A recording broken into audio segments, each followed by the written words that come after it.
Sama-sama kita mulai. Kita doa dulu. Bapa, kami datang di hadapan-Mu. Kami bersyukur melewati 1 minggu yang penuh dengan kepercayaan Tuhan. Kami bersyukur Tuhan untuk banyak hal yang Engkau percayakan dalam kehidupan kami yang membuat kami bertumbuh. Malam ini kami mau Tuhan, lewat pengajaran, lewat isi hati-Mu, kami belajar lebih dalam lagi untuk kami bukan hanya menjadi baik, kami mau jadi berkenan, dan yang terakhir kami mau sempurna. Terima kasih. Di dalam nama Tuhan Yesus kami berdoa dan sungguh bersyukur. Amin. Silakan Sam. Shalom saudara. Kita ketemu lagi hari ini dalam Zoom meeting. Sebelum kita dengarkan kebenaran firman Tuhan, mari kita sembah Tuhan. Apa yang Tuhan beri kepada kita, mari naikkan syukur kita di hadapan Tuhan malam hari ini.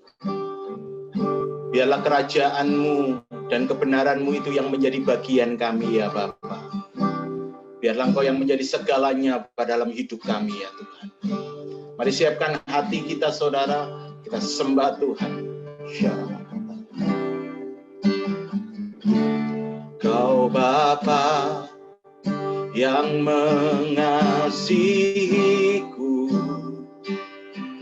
kuasa-Mu memulihkanku, hati yang baru Kau berikan untukku dapat melihat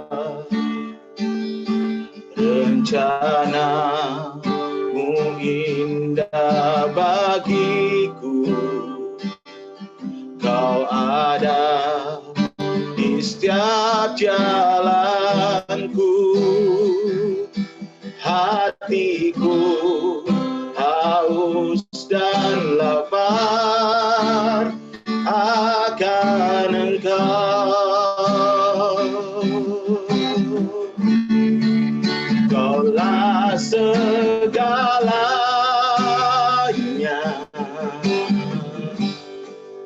di dalam hidupku.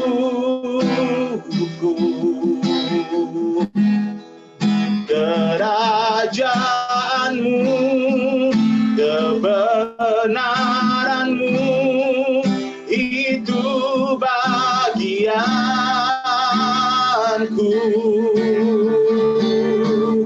Kaulah yang ku pandang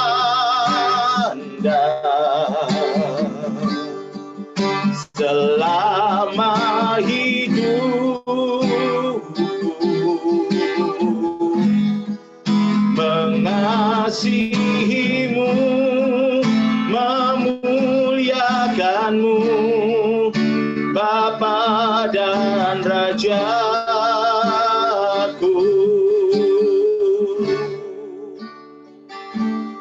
Kau Bapa yang mengasihiku, kuasa-Mu memulihkanku, hati yang baru Kau berikan untukku dapat melihat. Mari katakan rencana-Mu, rencana-Mu indah bagiku. Kau ada di setiap jalanku, hatiku haus dan lapar akan Engkau. Kaulah segalanya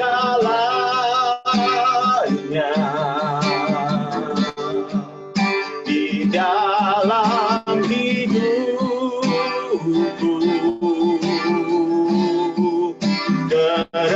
Kerajaan-Mu, kebenaran-Mu, kebenaran-Mu itu bagianku.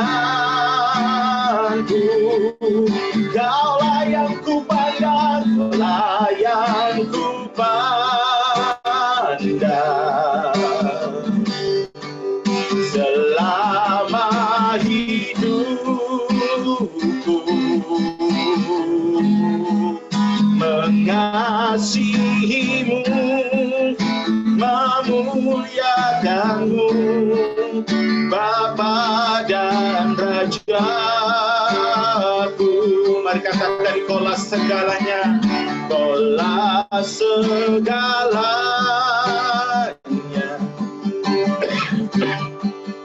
di dalam hidupku. Kerajaan-Mu, kebenaran-Mu itu bagianku. Kaulah yang ku pandang, Kaulah yang ku pandang selama hidupku, mengasihi-Mu, memuliakan-Mu, mengasihi-Mu, mengasihi-Mu, memuliakan-Mu, mengasihi-Mu, mengasihi-Mu, memuliakan-Mu.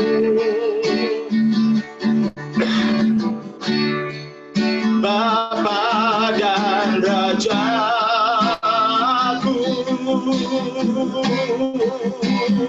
sembah Yesus, Kaulah segalanya, Tuhan. Biar kerajaan-Mu, Tuhan, biar kebenaran-Mu yang menjadi bagian setiap kami.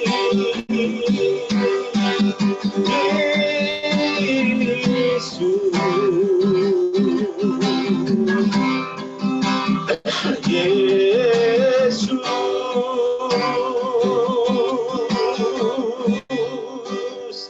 kami tinggikan Engkau, Yesus Tuhan.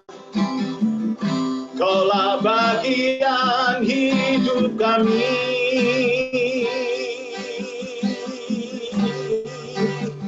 Kebenaran-Mu, kebenaran-Mu, Yesus, bagi kami.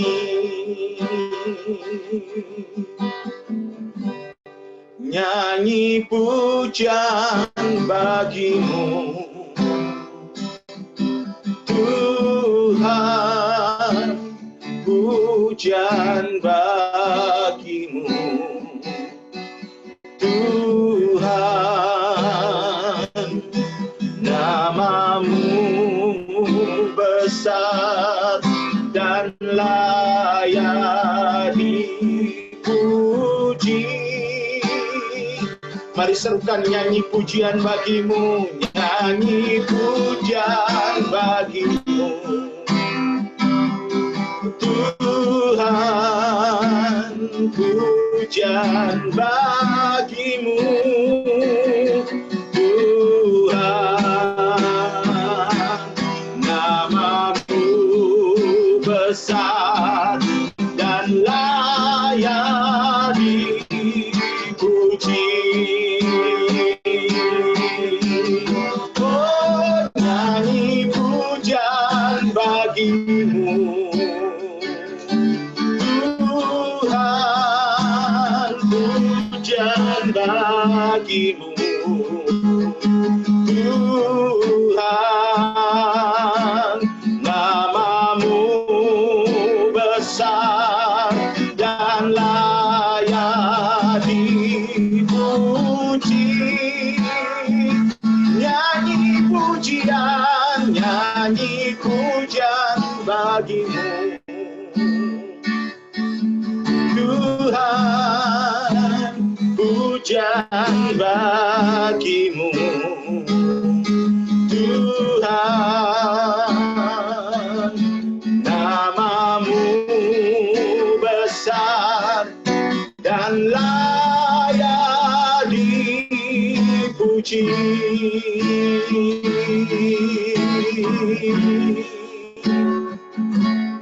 Namamu besar dan layak dipuji.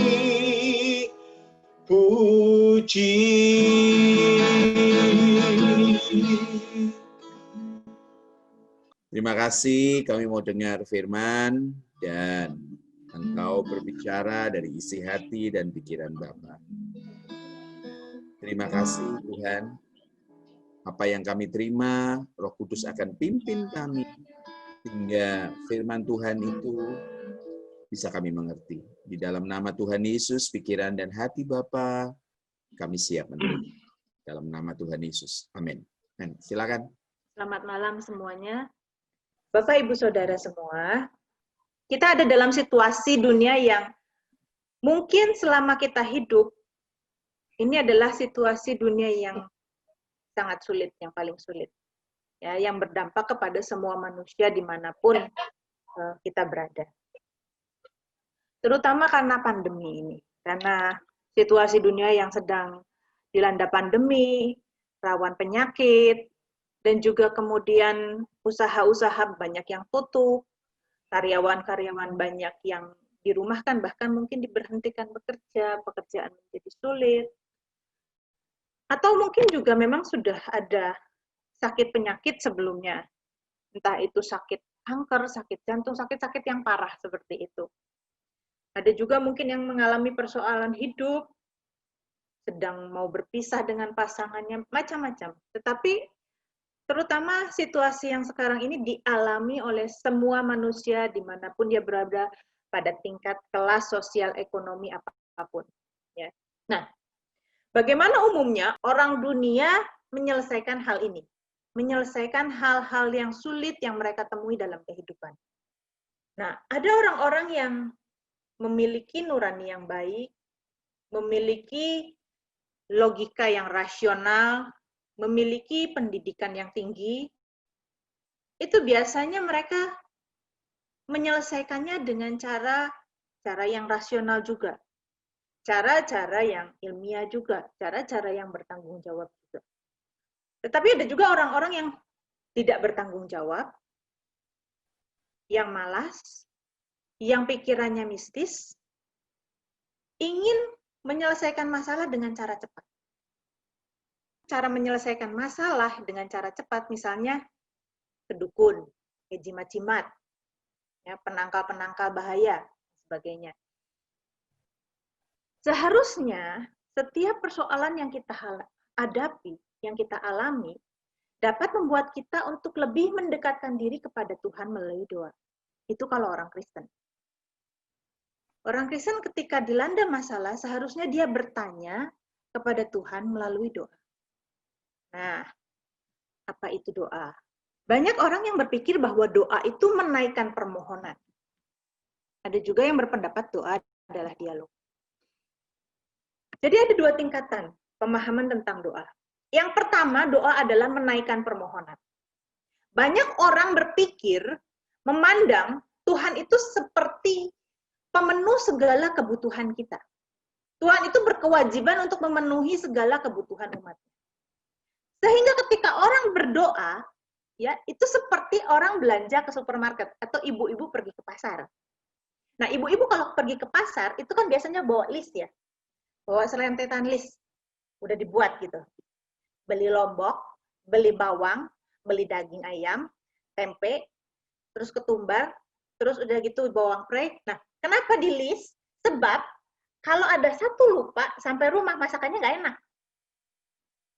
Di list supaya nggak lupa. Begitu juga ketika orang datang kepada Tuhan, banyak yang bawa list daftar permohonan. Seolah-olah Tuhan itu dianggap seperti jin iprit atau tuyul peliharaan. Nah, misalnya kan, kalau kita lihat itu yang film jin, film apa itu Aladin itu, si Aladinnya punya jin, ketika mau minta gitu digosok, jinnya boleh keluar. Nanti kalau enggak ya jinnya disuruh masuk lagi. Nah, banyak orang memperlakukan Tuhan seperti ini. Berdoa itu menaikkan permohonan dan bawa list permohonan yang banyak. Tetapi ada juga yang memahami bahwa berdoa itu dialog. seperti dialog. Di dalam dialog tentunya ada permohonan, tapi bukan semuanya permohonan. Dan semakin dewasa seseorang, dialognya itu semakin berkualitas, semakin dalam. Contohnya misalnya begini. Ketika anak baru lahir, tentunya belum bisa dialog dengan orang tuanya. Yang ada adalah permintaan. Anak baru lahir misalnya nggak nyaman dengan dia ngompol terus basah tempat tidurnya, dia nggak nyaman, dia cuma bisa nangis. Ya kan? Nggak bisa gitu ngomong baik-baik, nggak bisa. Atau misalnya lapar, nangis. Dikasih susu sudah selesai. Ya, ditepuk-tepuk, gelegean, kenyang, tidur. Dah. Nanti bangun lagi, napa pup misalnya gitu. Macam-macam. Nah, tapi setelah mulai besar, anak ini mulai bisa diajari. Diajari, si orang tuanya yang ngajari, si orang tuanya yang ngomong. Anak ini banyak nanya, mama itu apa? Apa itu apa? Ya kan? Anak kecil kan banyak nanya kan? Nah, si orang tuanya ngajari. Tapi semakin besar lagi, semakin lebih bisa diajak ngomong lagi. Gimana nak, kamu di sekolah? Nah, dia bisa cerita, oh ya itu mah, itu pak, ada anak itu tadi nggak ngerjain PR, terus dihukum sama bu guru, gitu misalnya, seperti itu. Atau misalnya, oh tadi aku, ini pak, ini mah dibully sama temen, oh siapa? Gitu kan. Ada orang yang ngebully aku pak, ngejek-ngejek gitu. Ngejek-ngejek apa misalnya? Oh kamu bodoh. Nah nanti orang tuanya tuh bilang sama anak ini, kira-kira kamu bodoh nggak? Nggak bodoh, ya sudah dibiarin aja, jangan ditangkepin. Kan itu kan ada diajarin ketika dia ngomong ngadu sama orang tuanya gini cara nyikapinnya ya, ini cara nyikapinnya. Terus gimana tadi ulangan susah? Oh, kenapa susah? Ya aku nggak belajar. Nah makanya lain kali belajar. Ada dialog, dan tambah lama dialog itu tambah berkualitas. Dan dalam dialog itu kan ada didikan dari orang tua pada si anak. Nah, begitu juga hubungan kita dengan Tuhan, harusnya seperti itu. Dialog itu bukan kita monolog. Ini kan dialog, dua, dialog. Kalau mono itu satu. Monolog itu kita bawa list.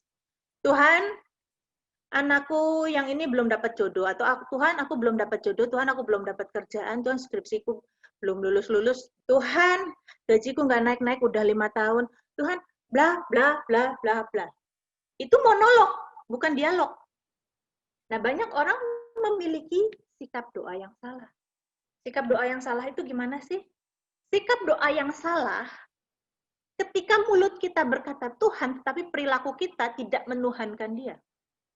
Nah kan banyak kan orang seperti ini kan, banyak orang-orang yang merasa beragama, merasa bertuhan, tetapi perilakunya tidak takut akan Tuhan.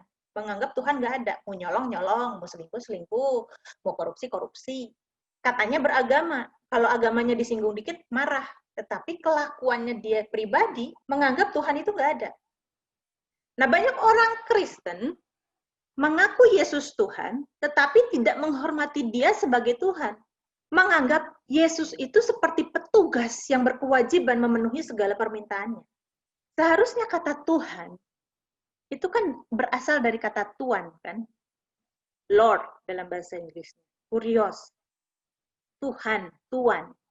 Artinya apa? Majikan, juragan. Kalau kita menyebut dia Tuan, seharusnya begitulah perilaku kita.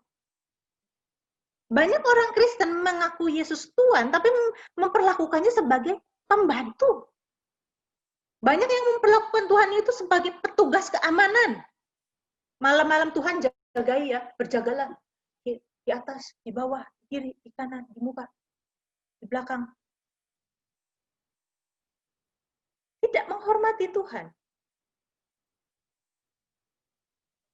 Kalau kita menyebut Yesus itu Tuhan, harusnya kita menghormati dia sebagai majikan kita, penguasa yang agung bagi hidup kita. Kita hormati dia. Sama bos kita aja di kerjaan kita hormat. Banyak juga orang yang memandang Tuhan itu seperti cekelan, seperti jimat. Orang-orang yang punya jimat, itu kan jimatnya dari hari-hari tertentu kan dikasih sesajen. Ya. Syaratnya ini sesajennya. Dan kalau ada misalnya jimatnya hari Minggu itu lupa, di hari-hari yang khusus itu lupa dikasih sesajen, biasanya jimatnya ini ngamuk, misalnya keris gitu ya, dikasih menyan tiap hari apa gitu. Terus udah gitu, satu hari dia lupa, kerisnya tuh bisa ngamuk gitu. Nah, banyak orang juga memandang Tuhan itu seperti ini dalam perspektif Kristen. Jadi Tuhan itu perlu sesajen. Sajennya apa? Sajennya ketika kita datang ke gereja, sajennya persembahan, sajennya perpuluhan, sajennya puji-pujian. Bukankah ini konsep perdukunan? Ketika kita meminta kepada dukun, atau ketika kita punya jimat, jimat itu untuk tertentu, misalnya untuk melindungi kita kasih sajen. Maka jimat itu melindungi kita. Atau kita misalnya datang ke dukun. Kita bawa persoalan, misalnya persoalannya apa? Oh, ini toko saya nggak laku-laku. Tolongin Mbah, supaya toko saya laku. Dukun itu nggak peduli. Pokoknya minta sajen. Minta maharnya apa? Ayam hitam kaki putih, misalnya. Ayam putih kaki hitam. Atau ayam hitam semua, anjing hitam semua misalnya. Jarangnya ada dukun minta anjing gitu. Anjing hitam semua atau kembang 7 rupa misalnya kayak gitu. Nah, ketika ini dipenuhi, maka si dukun itu akan memenuhi permintaan orang ini. Tapi dukun itu ngajari nggak? Oh, supaya tokonya laku, coba itu kasih lampu supaya cerah, supaya terang. Coba dagangannya tuh diatur yang rapi. Coba kalau misalnya ada pelanggan itu ya, pelanggan yang setia, pelanggan yang tetap gitu, pelanggan yang beli banyak, itu coba dikasih diskon misalnya, atau dikasih hadiah apalah, misalnya hadiah piring, hadiah gelas yang kecil-kecil aja gitu. Kan si pelanggan ini merasa diperhatikan, atau diajak ngomong. Kan nggak diajari seperti itu. Enggak, dia nggak peduli. Pokoknya minta apa, saya minta, kasih ke saya, kamu akan dikasih. Bahkan dalam tingkatan tertentu, si sajen yang diminta itu, tumbal yang diminta itu lebih kejam, semakin kejam. Ada yang bahkan menyerahkan anaknya ke Gunung Kawi, misalnya, sehingga anaknya itu menjadi cacat. Itu setan, seperti itu. Okultisme itu seperti itu konsepnya. Nah, banyak orang Kristen mengambil konsep ini dan dibungkus dengan kata-kata Kristen. Kalau dulu misalnya ke Gunung Kawi supaya tokonya laris, sekarang ke gereja. Kenapa? Kalau ke Gunung Kawi, kadangkala sajennya tambah lama tambah susah. Tumbalnya itu mesti jahat gitu. Misalnya seperti itu. Kalau ke gereja, ikut Tuhan Yesus, juga bisa diberkati. Malah diberkati lahir batin dunia akhirat. Ya, hidup di bumi diberkati, dosanya diampuni, matinya masuk surga, hidupnya dilindungi. Gampang dan mudah, gampang dan cepat. Tetapi tidak diajarkan tanggung jawab. Sama seperti dulu ke dukun, nggak diajarin tanggung jawab, nggak diajarin perubahan. Itu konsep perdukunan, konsep okultisme yang diambil oleh orang Kristen. Hati-hati. Nah, yang ketiga, sikap doa yang salah itu yang bagaimana? Ya, tadi tidak menghormati Tuhan, memandang Tuhan seperti jimat, seperti tuyul. Yang ketiga, itu doa yang bertele-tele. Doa yang diulang-ulang. Matius 6 ayat yang ke-7. Lagi pula dalam doamu itu, janganlah kamu bertele-tele seperti kebiasaan orang yang tidak mengenal Allah. Mereka menyangka bahwa karena banyaknya kata-kata doanya akan dikabulkan. Jadi janganlah kamu seperti mereka. Karena Bapamu mengetahui apa yang kamu perlukan sebelum kamu meminta kepadanya. Nah, ini. Janganlah kamu bertele-tele seperti kebiasaan orang yang tidak mengenal Allah. Bertele-tele itu artinya apa? Diulang-ulang. Kayak baca mantra, dirapal. Kalau mantranya udah jangkep, jumlahnya dibacanya, rapalannya, maka dipenuhi. Ini kebiasaan orang yang tidak mengenal Allah. Diulang-ulang. Firman Tuhan katakan itu adalah kebiasaan orang yang nggak kenal Allah. Nah, coba saudara gini ya. Misal saudara punya anak. Terus anak ini bilang, "Ma, aku ini olahraga setiap hari Rabu ya, Ma. Tolong siapin seragamku nanti hari Rabu." Itu dia hari Senin dapat daftar pelajaran baru. Tahun ajaran baru. Senin pulang sekolah ngomong gitu. Ntar mau tidur, Senin malam mau tidur, dia ngomong lagi, "Ma, jangan lupa ya, hari Rabu siapin seragam olahraga ya, Ma." Ya. Selasa pagi bangun ngomong lagi. Selasa siang pulang sekolah ngomong lagi, "Besok loh, Ma, hari Rabu, Ma." Selasa malam mau tidur ngomong lagi. Rabu pagi ngomong lagi. Kira-kira gimana? Atau misalnya gini, ibu-ibu, suaminya nih mau kerja, terima kerja di tempat yang baru. Terus udah gitu, si bapak ini bilang, "Minggu depan saya mulai kerja, Ma. Ntar kerjanya itu pulangnya tiap sore loh. Gak apa-apa ya ditinggal sendiri." "Oh, gak apa-apa, Bapak. Tiap sore itu saya baru sampai di rumah tuh jam 5. Jam 6 misalnya gitu. Terus kira-kira nanti jam 6 itu udah lapar. Jangan lupa ya, Maya. Udah siap. Nasi udah dimasakin ya. Jangan lupa tempe goreng. Ya. Ntar Senin loh ya. Ya. Itu hari Minggu ngomongnya.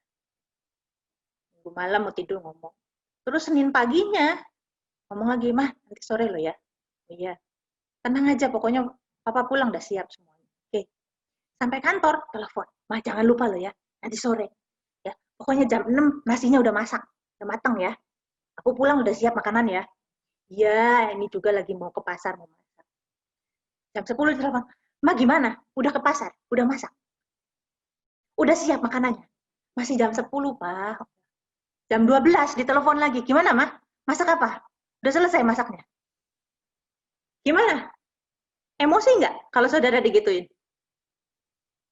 Pikir aku ini pikun apa gitu kan? Tapi kita memperlakukan Tuhan seperti itu loh. Seringkali kita memperlakukan Tuhan seperti itu. Dikira kalau kita terus-menerus, bertele-tele, terus-menerus diulang-ulang, Tuhan akan memenuhi permintaan kita. Ada yang ngajarin klaim janjinya Tuhan. Klaim janjinya Tuhan. Ingatkan Tuhan akan janjinya. Kan seperti itu, diingatkan gitu. Seolah-olah kita punya hak untuk mengklaim. Ada juga yang kutip ayat-ayat, memperkatakan ayat-ayat diulang-ulang. Katanya, perkataan kita penuh kuasa. Kalau kita mengutip ayat-ayat, memperkatakan firman Tuhan, itu bukan karena firman itu berkuasa, mengubah keadaan kita, tetapi mengubah kita. Kalau kita memperkatakan ayat-ayat, itu kan perkataan ayat-ayat itu kan diambil dari Yosua kan. Yosua itu disuruh memperkatakan, jangan lupa memperkatakan. Kenapa? Kalau dia memperkatakan, dia ingat akan Taurat, dia ingat akan segala perintah dan apa yang tidak boleh dilakukan. Dan itu memang yang harus dilakukan oleh orang Israel. Jangan membunuh, jangan berzina, jangan mencuri. Itu memang harus dilakukan. Supaya beruntung, memang supaya beruntung. Sebab kalau orang Israel memelihara Taurat, maka hidupnya beruntung. Tetapi ketika orang Israel melanggar Taurat, hidupnya dihabisi. Itu khusus untuk orang Israel. Diperkatakan supaya apa? Supaya Yosua ingat. Kalau nggak diperkatakan, nggak diajarin. Dan orang Israel memelihara ini setiap hari Sabat.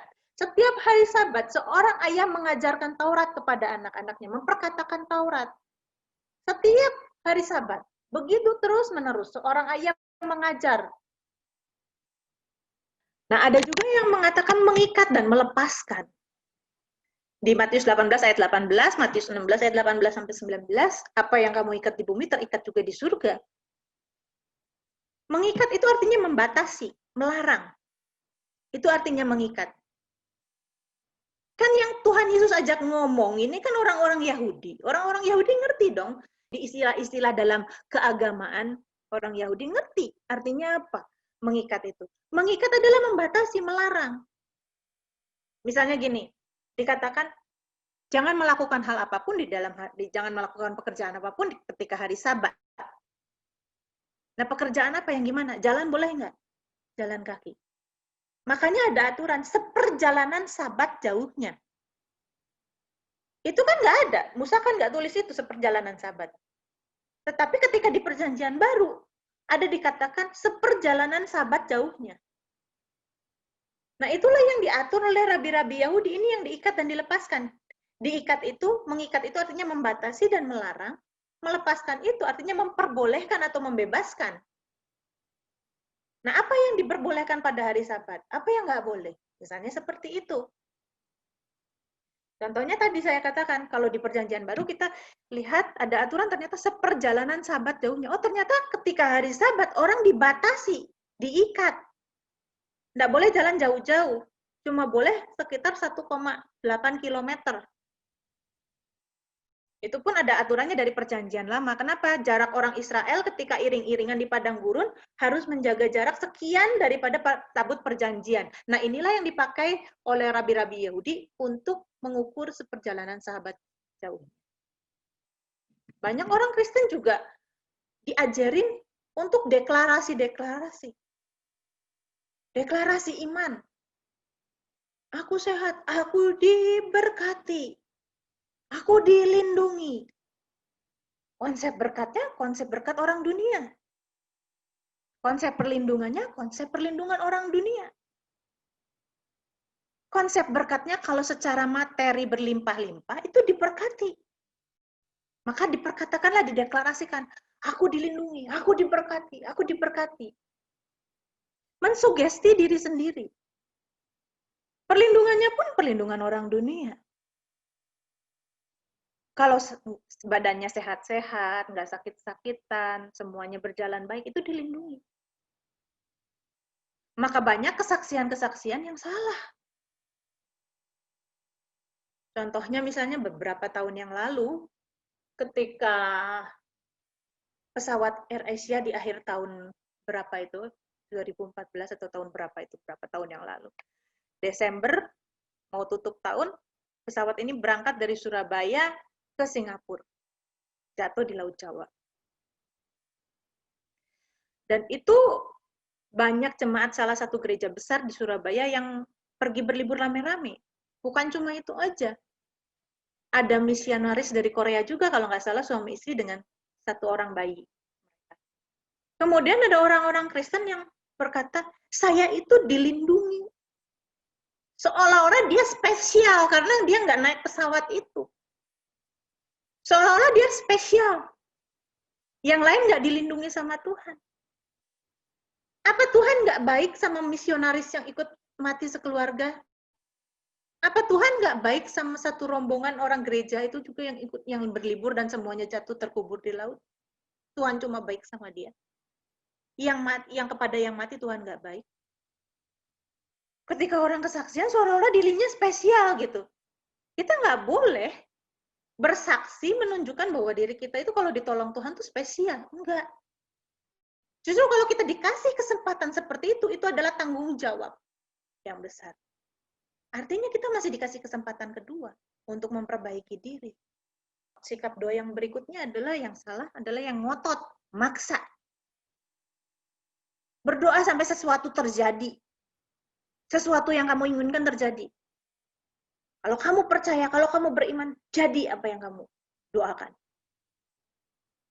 Nah, ajaran-ajaran seperti ini membuat orang putus asa ketika sesuatu tidak terjadi, kepada orang disaksikan, oh aku diberkati, makanya percaya, kamu kurang beriman sih. Diintimidasi, kamu kurang beriman, doanya kurang puasa, tambahin puasa, tambahin, oh mungkin perpuluhannya kurang, persembahannya buah sulung nggak kasih ya, waktu kemarin awal tahun ya nggak kasih ya, dituduh, diintimidasi, akhirnya apa? Orang tambah down, mesti gimana lagi? Dan akhirnya kecewa sama Tuhan. Di satu sisi, ada yang ngajarin bahwa ikut Yesus semua beres, dunia akhirat, dosa diampuni, kelemahan dimaklumi, kehidupan diberkati, mati masuk surga. Ya, Ikut Yesus tuh gampang, dosa-dosa diampuni. Sudahlah, kelemahan kamu diampuni, nggak ada manusia yang sempurna. Udahlah, kelemahan-kelemahanmu dimaklumi. Jangankan begitu. Kelemahan-kelemahan diampuni. Tuh orang di luar sana bisa loh mematikan daging. Masa orang Kristen nggak bisa cuma mematikan daging? Orang di luar sana, dia bisa hidup. Misalnya, ada orang yang menyiksa diri, hidup selibat, berpuasa, makanya cuma dari pagi sampai tengah hari, itu sudah lewat tengah hari dia berpuasa sampai besok paginya lagi. Bisa loh menahan diri seperti itu. Masa orang Kristen nggak bisa? Oh, nggak apa-apa kelemahan. Matamu masih lemah. Oh, nggak apa-apa. Ngelihat-ngelihat sedikit nggak apa-apa. Itu kelemahan. Tuhan juga memaklumi. Nah, ini adalah ajaran anugerah yang disalah mengerti. Yang mengajarkan kasih karunia yang murahan. Banyak di luar sana gereja-gereja, oh bukan gereja hyper grace. Bukan gereja yang ngajarin hyper grace, bukan. Tetapi itu cuma teori. Prakteknya mereka begitu. Ayo sini ikut Tuhan. Diberkati, diampuni, kamu pasti masuk surga. Pokoknya asal percaya Yesus. Lidah mengaku, hati percaya, pasti masuk surga. Teorinya bukan hyper grace, prakteknya hyper grace. Ikut Tuhan semua gampang. Belum dapat jodoh? Dapat jodoh, ayo ikut Tuhan, masuk gereja. Akibatnya apa? Buat orang-orang yang punya pikiran rasional, Kristenan jadi tidak menarik. Dan orang Kristen sendiri jadi batu sandungan bagi orang-orang yang non-Kristen. Orang-orang dunia yang memiliki hati nurani yang baik, contohnya tuh misalnya orang-orang Jepang ya. Orang-orang Jepang itu kan agamanya tuh seperti animisme, bahkan kalau mungkin orang-orang banyak yang ateis gitu. Tapi mereka memiliki nurani yang baik. Akhirnya mereka lihat nggak perlu kekristenan kok, orang Kristen jauh lebih buruk daripada kelakuan kita. Dengan kelakuan yang baik-baik aja semuanya. Bahkan di saat pandemi seperti ini, orang Jepang, negara Jepang salah satu negara yang baik keadaannya. Dibanding negara-negara Kristen di Amerika Latin misalnya. Iran dapat yang terparah, Italia dapat yang terparah. Itu negara-negara yang berdasarkan agama. Seharusnya kita mengerti bahwa setiap orang harus mempertanggungjawabkan hidupnya. Karena itu hidup kita harus bertanggung jawab. Bukan menyerahkan tanggung jawab kepada Tuhan. Engkau yang tanggung, Tuhan saya yang jawab. Nggak seperti itu. Orang Kristen selama ini kan diajarin seperti itu. Udah semua tanggung jawab Tuhan.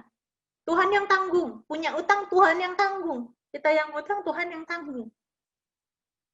2 Korintus 5 ayat 10, sebab semua kita harus menghadap tahta pengadilan Kristus, supaya setiap orang memperoleh apa yang patut diterimanya sesuai dengan apa yang dilakukannya dalam hidupnya ini, baik ataupun jahat. Oh ini loh, orang jahat juga bisa masuk surga katanya. Ini karena ini untuk pembagian mahkota, ayat ini.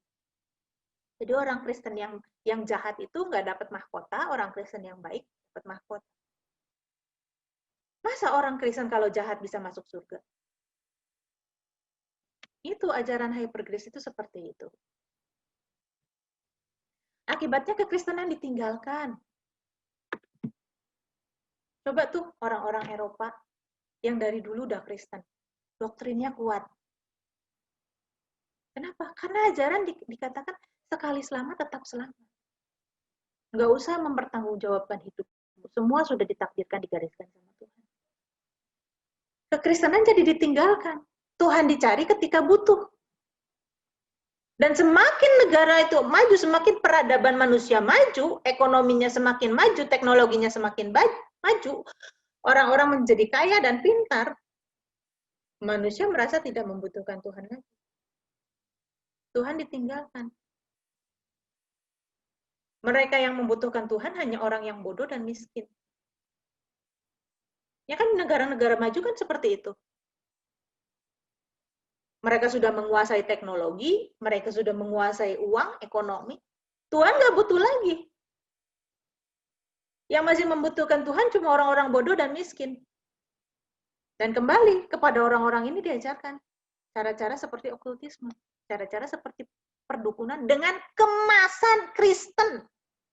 Akhirnya kekristenan yang sejati hampir musnah, hampir nggak ada. Memperlakukan Tuhan dengan salah. Nah, terus gimana sikap doa yang benar? Bagaimana kita datang pada Tuhan, memperlakukan Tuhan dengan benar itu gimana? Seorang filsuf namanya Søren Kierkegaard. Nah, itu dia katakan, doa itu bukan merubah Tuhan, tetapi mengubah dia yang berdoa. Kalau kita berdoa, kita bukan berusaha mengubah keputusan Tuhan, atau menggerakkan Tuhan supaya Tuhan tuh bergerak. Seolah-olah semakin kita dorong-dorong Tuhan, Tuhan baru mau gerak gitu. Dorong, ayo pakai doa, dorong, baru Tuhannya gerak sedikit. Didorong-dorong lagi pakai doa, baru Tuhannya gerak lagi, sedikit lagi. Kayak itu apa? Kayak boneka yang pakai tali itu. Di doa, gerak tangannya. Doa, bertele-tele, berulang-ulang, gerak lagi. Nah, seolah-olah seperti itu. Semakin diajarin harus terus doa. Seolah-olah doa menggerakkan Tuhan. Doa itu bukan menggerakkan Tuhan. Bukan mengubah Tuhan. Bukan mengubah tindakannya Tuhan. Bukan mengubah keputusannya Tuhan. Tapi doa itu mengubahkan dia yang berdoa. Mengubahkan mereka yang berdoa. Doa itu bukan mengubah keadaan. Tetapi mengubah cara kita melihat keadaan. Kalau misalnya gini. Kalau misalnya saudara punya orang yang tidak menyukai saudara. Yang memfitnah, yang terus-menerus melukai hati saudara. Julidnya lebih dari Butejo gitu ya. Julid banget. Semua dikomentarin. Semua dikritik. Ada ipar misalnya, ada mertua, ada siapa gitu. Datang ke rumah saudara. Ini ya, rumahmu kok suram ya? Kurang nih lampunya. Masakanmu ini kurang bumbunya. Mestinya gini loh kalau masak. Anakmu kok gitu ya? Anakku loh pinter gitu. Ada orang-orang yang ngeselin. Ketika saudara berdoa, bukan supaya orang yang ngeselin ini berubah. Tetapi sikap saudara terhadap dia. Perasaan hati saudara terhadap dia.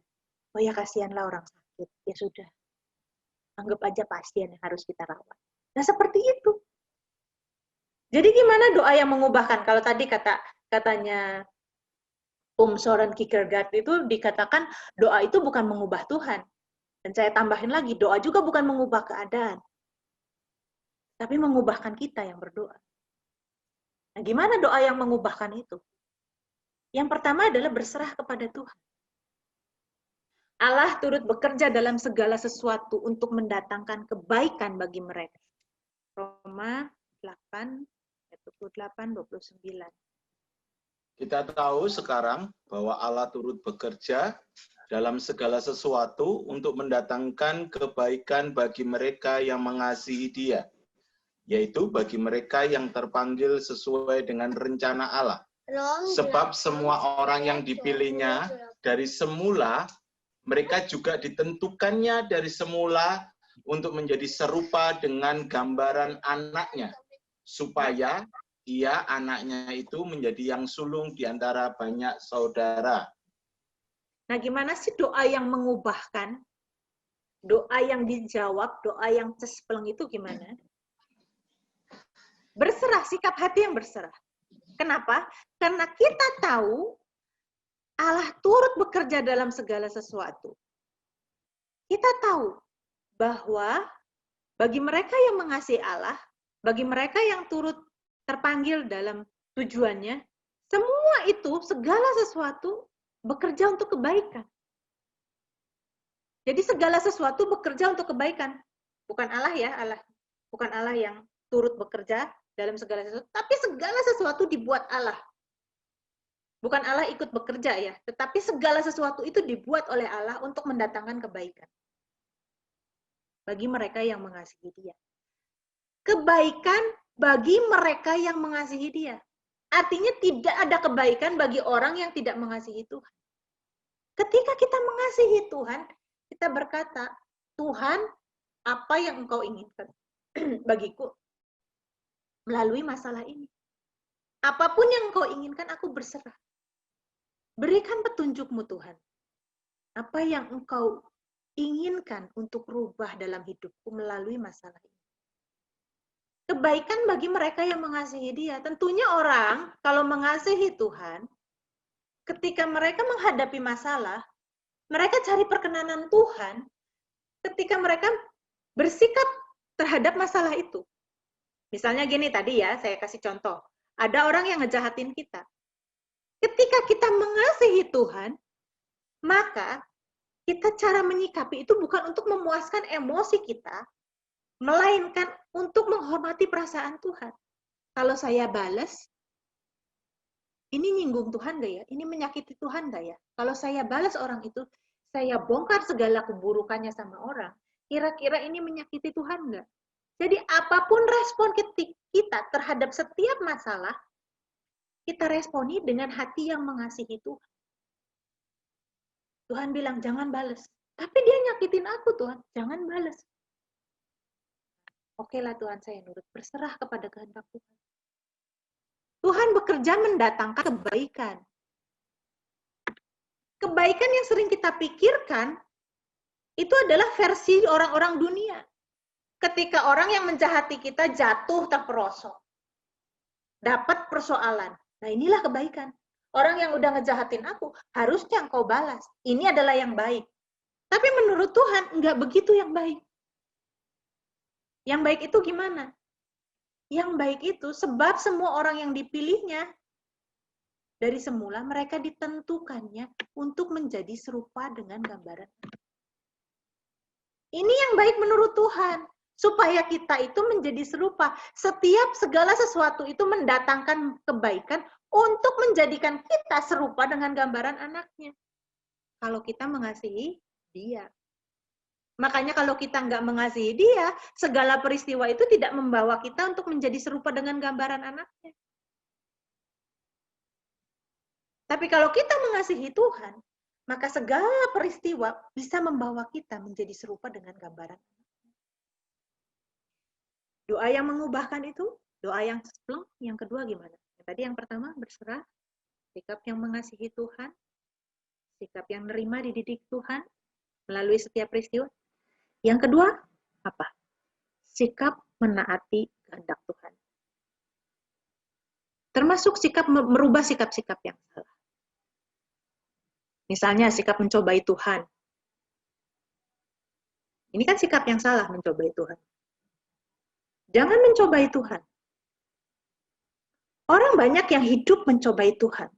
Misalnya gini ya, situasi yang pandemi sekarang ini. Orang yang mencobai Tuhan tuh gimana? Gak usah pakai masker.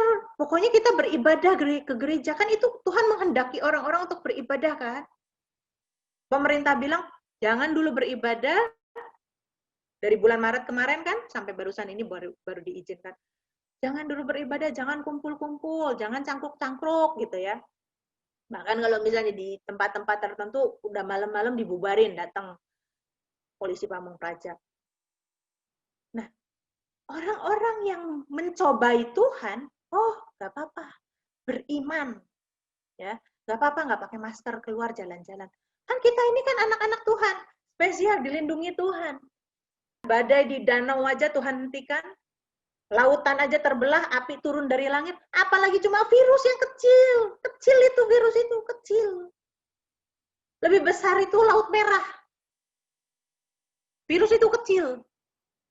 Ini sikap mencobai Tuhan. Ketika misalnya karena kesalahannya sendiri, terus misalnya mati, menghadap Tuhan yang Maha Kuasa, mempertanyakan, mengapa engkau panggil aku Tuhan? Aku nggak panggil kamu, nak. Kamu datang nyelonong sendiri, nak. Ya, ketika kita dalam situasi seperti ini, jaga diri baik-baik. Kalau misalnya nggak sengaja ketularan, minum vitamin, ubah pola hidup. Itu sikap yang berserah tunduk kepada Tuhan. Tunduk kepada pemerintah juga tunduk kepada Tuhan. Kalau kita memang udah ada penyakit bawaan, orang-orang yang punya penyakit bawaan itu kan biasanya lebih rentan dengan virus ini. Sikap kita ubah. Untuk giat berolahraga, mulai hidup sehat. Pasti daya tahan tubuh kita lebih ini. Jadi kalau ada virus sampai nempel, kita gampang, tubuh kita gampang untuk matiin virus itu. Nah, tapi gimana dengan kata-kata misalnya? Mintalah apa saja yang kamu kehendaki dan kamu akan menerimanya. Yohanes 15 ayat 7. Jikalau kamu tinggal di dalam aku, dan firman-Ku tinggal di dalam kamu, mintalah apa saja yang kamu kehendaki, dan kamu akan menerimanya. Dalam hal inilah Bapa-Ku dipermuliakan, yaitu jika kamu berbuah banyak, dan dengan demikian kamu adalah murid-murid-Ku. Nah, minta apa saja. Kalau kita minta, maka Tuhan akan memberikannya, supaya Bapak dipermuliakan. Kan gitu kan? Kalau doa kita dijawab, pikiran kita Bapak dipermuliakan dari ayat-ayat ini. Coba kita lihat satu persatu. Dikatakan gini, jikalau kamu tinggal di dalam aku. Syarat yang pertama, sebelum dikatakan mintalah, ada syaratnya dulu. Jikalau, kalau iya, kalau enggak, gimana? Kalau iya, berarti iya. Kalau enggak, ya berarti enggak. Kalau kamu tidak tinggal di dalam aku, berarti permintaanmu tidak dipenuhi. Kalau kamu tinggal di dalam aku, permintaanmu dipenuhi. Kan ada syaratnya ini. Dimulai dengan kata ini. Jikalau. Ada syaratnya. Kalau apa? Kamu tinggal di dalam aku dan firmanku tinggal di dalam kamu. Baru minta apa saja. Tinggal di dalam aku. Rasul Yohanes katakan, kalau kamu tinggal di dalam dia. Tinggal di dalam Tuhan. Ya, ini Rasul Yohanes tentunya mengutip kata-kata Tuhan Yesus sendiri dan menuliskannya. Gimana sih tinggal di dalam Tuhan itu? Ini loh, Rasul Yohanes yang sama nulis gini. Barang siapa mengatakan bahwa ia ada di dalam dia, tinggal di dalam dia itu gimana? Wajib hidup sama seperti Kristus telah hidup. Orang yang hidup sama seperti Kristus telah hidup, minta apa aja, pasti dipenuhi. Ini kan, ia ada di dalam Yesus, ia wajib hidup sama seperti Yesus telah hidup.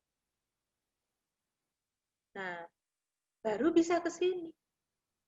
Minta apa saja, baru dipenuhi. Dalam hal inilah Bapakku dipermuliakan. Bukan ketika kita meminta dan menerima, bukan. Yaitu jika kamu berbuah banyak, Bapa dipermuliakan. Kenapa? Karena orang yang tinggal di dalam Yesus, orang yang hidup sama seperti Yesus hidup, dia pasti berbuah banyak. Dia pasti mempermuliakan nama Tuhan. Bukan karena, oh Tuhan, jangan permalukan namamu Tuhan. Tolong jawab doaku supaya hutangku lunas semua. Bukan begitu Bapak dipermuliakan. Bukan. Yaitu jika kamu berbuah banyak. Buah di sini bukan ketika kita kaya, ketika kita dapat mobil baru, itu Bapak dipermuliakan. Bukan. Itu bukan buah. Alkitab katakan buah itu adalah perubahan karakter. Buah itu bukan apa yang nampak. Hal-hal yang materi. Bukan. Makanya kalau misalnya ada gereja-gereja yang ngajarin salah, oh lihat dong buahnya. Buahnya apa? Oh itu gerejanya besar. Itu bukan buah. Dalam hal inilah Bapakku dipermuliakan, yaitu jika kamu berbuah banyak dan dengan demikian kamu adalah murid-muridku. Kasih, sukacita, damai sejahtera, kesabaran, kemurahan, kebaikan, penguasaan diri. Itu buah. Dengan hal itulah Bapa dipermuliakan. Bukan ketika kita berdoa dan kita menerima apa yang kita doakan. Bukan seperti itu. Ya Tuhan, jangan permalukan aku Tuhan. Kalau aku nggak lulus Tuhan semester ini, malu Tuhan. Udah hampir 6 tahun ini nggak lulus-lulus. Yang malu ya kamu. Yang nggak belajar. Bukan Bapak yang dipermalukan. Bukan Tuhan yang dipermalukan.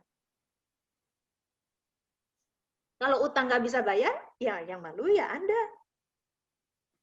Yang malu ya Bapak Ibu Saudara. Bukan Tuhan. Makanya hiduplah bertanggung jawab.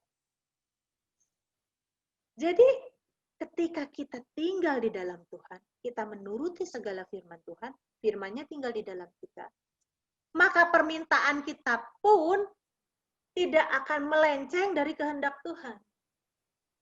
Kita akan meminta persis seperti yang Bapa inginkan karena kita ada di dalam Dia. Dia di dalam kita. Bukan kita suka-suka minta apa saja maka akan diberikan. Bukan. Tinggal di dalam firman-Nya, tinggal di dalam Dia, itu syaratnya apa? Tanda-tandanya apa? Pembuktiannya apa? Sama, hidup sama seperti Kristus telah hidup. Nggak bisa kita cuma klaim kita sudah ada di dalam Tuhan loh. Nggak bisa. Harus ada pembuktian. Yosua 1 ayat 8 dikatakan, perkatakanlah firman ini, supaya kamu berhasil dan beruntung. Ingat, bukan hanya memperkatakan, tetapi melakukan. Contoh, misalnya, kalau orang tua bilang sama anaknya, nak, ingat ya, belajar ya. Ingat ya, belajar ya, supaya kamu lulus. Iya, Ma, saya ingat, Ma. Saya belajar, Ma, supaya saya lulus. Saya belajar, Ma, supaya saya lulus. Apakah dengan dia memperkatakan nasihat orang tuanya, itu dia lulus? Atau dia melakukan? Orang Kristen kan pikirannya seperti ini. Kalau memperkatakan firman, hidupnya beruntung. Jadi ngerapal lah dia. Ngapalin ayat-ayat hafalan. Dan merapalkan itu, mengulang-ulang itu. Tapi nggak dilakukan. Cuma dirapal aja. Jadi kayak mantra. Coba kalau misalnya orang tua nasihati anaknya. Dan nasihat itu pasti diingat sama anaknya. Karena udah berulang-ulang orang tuanya katakan. Ingat ya, kalau kamu mau lulus itu rajinlah belajar. Kalau kamu mau berhasil, berusahalah. Diulang-ulang, sampai ingat. Nah terus anaknya ini udah gede, dia ngulangi lagi. Kalau mau berhasil, berusahalah. Kalau mau berhasil, berusahalah. Tapi nggak pernah berusaha. Tidur terus sampai siang. Berhasil nggak hidupnya? Ingat ya saudara, kata-kata kita itu nggak punya kuasa. Memang kata-kata kita punya dampak. Coba kita sama calon mertua kurang ajar. Berdampak nggak kata-kata kita? Berdampak pasti. Sama calon mertua kita kurang ajar. Pasti berdampak. Tapi bukan berkuasa. Tidak punya kekuatan supranatural. Kata-kata kita itu nggak punya kekuatan supranatural. Contoh lah, misalnya gini. Kehabisan minyak goreng nih, atau kehabisan gas. Ibu-ibu ya, karena saya ibu-ibu, saya gampang kasih contohnya hal yang sehari-hari dah. Misalnya kita satu saat kehabisan gas, udah beli tempe dari pasar, kita nggak bisa goreng kan, karena gas habis. Oh ya, kita punya kuasa dalam kata-kata kita. Karena kita diciptakan menurut gambar dan rupa Allah. Karena itu kalau Allah berfirman, Allah berkuasa, kita pun kalau berfirman, kita bersabda, kita berkuasa. Dan kita dalam nama Yesus, hei tempe mentah jadilah tempe goreng. Bisa nggak? Sampai pegel pun nggak akan berubah tuh tempe. Kecuali tukang gas datang. Ya. Kita mau kurus gitu. Dalam nama Yesus. Dalam nama Yesus. Langsing. Tetap aja langsung. Nah, ini orang-orang yang memperkatakan tanpa melakukan. Percuma. Sia-sia. Taurat pun harus dilakukan supaya orang itu hidup. Jadi Yosua bukan cuma memperkatakan, tapi Yosua harus melakukan juga. Kita buka lagi ya satu ayat. Coba saya minta Elsa, tolong bacain. Markus 11 ayat yang ke-24. Karena itu aku berkata kepadamu, Apa saja yang kamu minta dan doakan, percayalah bahwa kamu telah menerimanya, maka hal itu akan diberikan kepadamu. Ayat 25. Dan jika kamu berdiri untuk berdoa, ampunilah dahulu sekiranya ada barang sesuatu dalam hatimu terhadap seseorang, supaya juga Bapamu yang di surga mengampuni kesalahan-kesalahanmu. Nah, ini ya, supaya doa kita cespleng, ini. Karena itu aku berkata kepadamu, apa saja yang kamu minta dan doakan, percayalah kamu telah menerimanya. Sebentar, jangan seneng dulu. Apakah apa saja ini tanpa syarat? Boleh apa aja. Dan jika kamu berdiri untuk berdoa, ampunilah dahulu sekiranya ada barang sesuatu dalam hatimu terhadap seseorang, supaya Bapamu di surga juga mengampuni kesalahan-kesalahanmu. Artinya, apa saja ini bukan tanpa syarat loh. Ada syaratnya. Contohnya misalnya, nggak boleh buat balas dendam. Kan disuruh ngampuni. Artinya doa itu nggak boleh untuk memuaskan nafsu kita. Doa itu nggak boleh untuk kejahatan.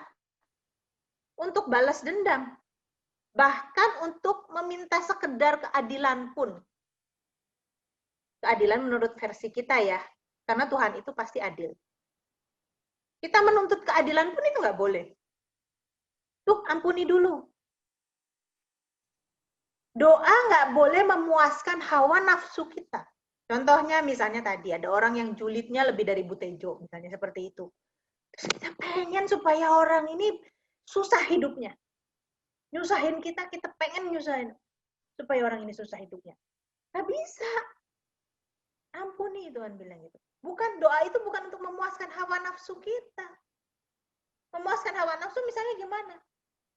Oh, saudara kita nih, yang sering ngehina kita, beli mobil baru. Kita pengen, Tuhan tolong dong, jangan permalukan aku. Tolong dong supaya aku bisa ganti mobil yang jauh lebih bagus dari mobilnya dia. Supaya dia tahu rasa kalau datang itu nggak ngehina terus. Boleh nggak gitu? Nggak boleh. Itu doa untuk memuaskan hawa nafsu kita.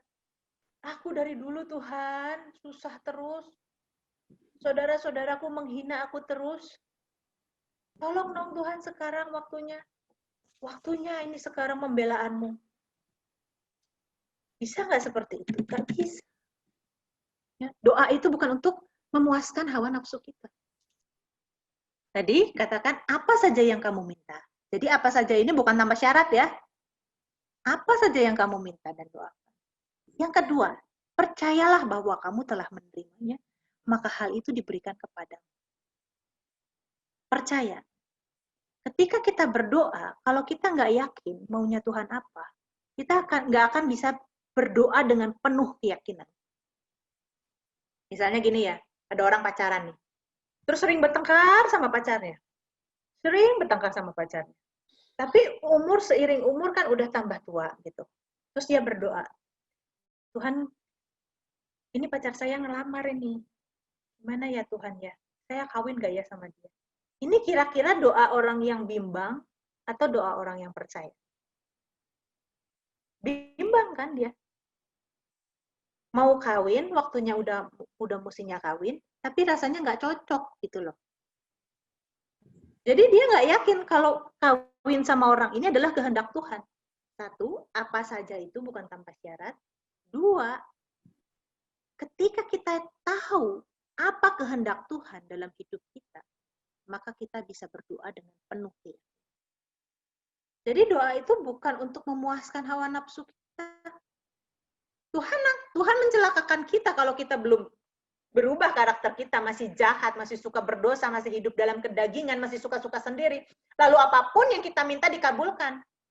Misalnya kita nggak cocok sama pasangan, kita minta cepet-cepet mati. Nggak cocok sama mertua kita, minta mertua cepet-cepet mati. Aduh Tuhan, orang itu udah tua, udah bau tanah, kok nggak cepet dikubur, dimasukin ke tanah.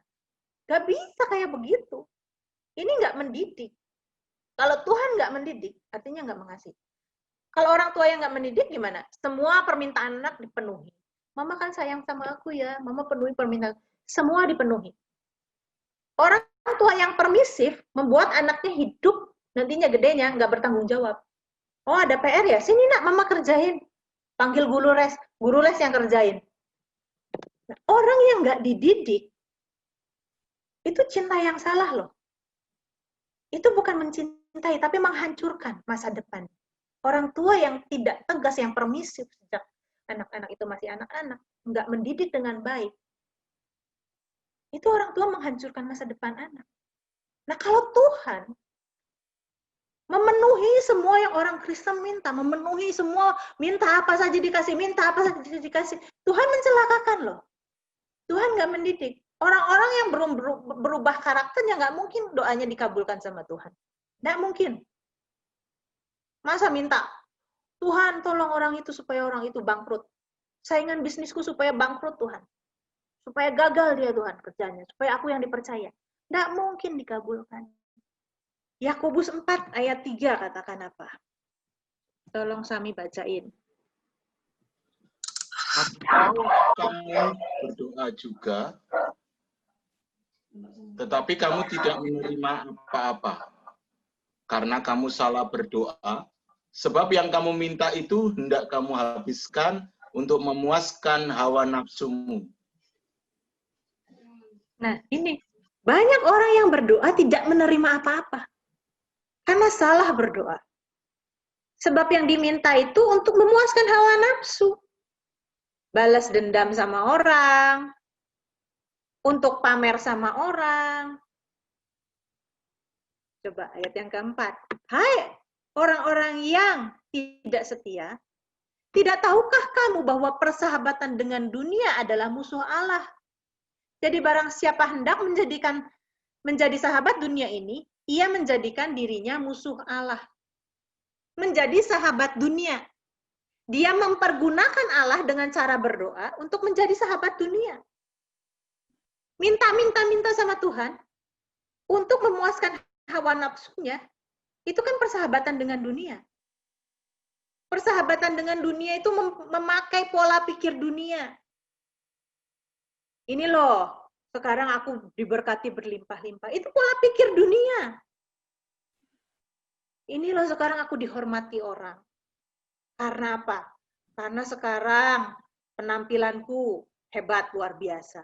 Sekarang jamku merek. Sekarang mobilku mobil bagus. Itu persahabatan dengan dunia. Memakai Tuhan dengan cara berdoa, meminta-minta, hanya untuk mencintai dunia ini.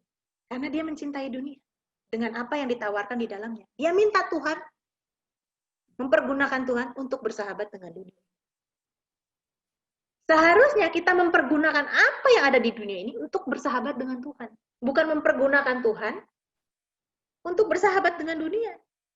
Persahabatan dengan dunia itu memanfaatkan Tuhan untuk mendapatkan dunia. Karena dia mencintai dunia, dia memanfaatkan Tuhan untuk mendapatkan dunia. Saudara, kalau saudara diberi kelimpahan materi, itu adalah sebuah kepercayaan. Tuhan Yesus katakan, harta sesungguhnya kamu itu ada di surga. Itu bukan harta sesungguhnya.